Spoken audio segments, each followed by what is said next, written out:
É com o coração absolutamente devastado que a gente informa o falecimento de Diogo Jota, atacante do Liverpool, aos 28 anos de idade.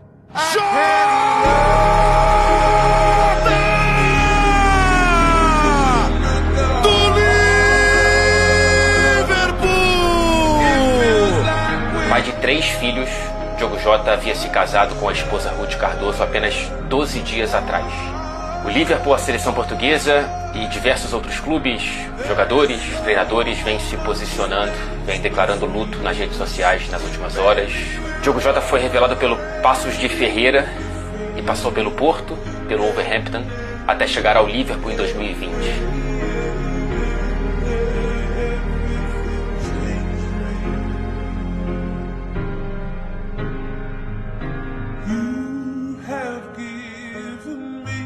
Something that I can't live without.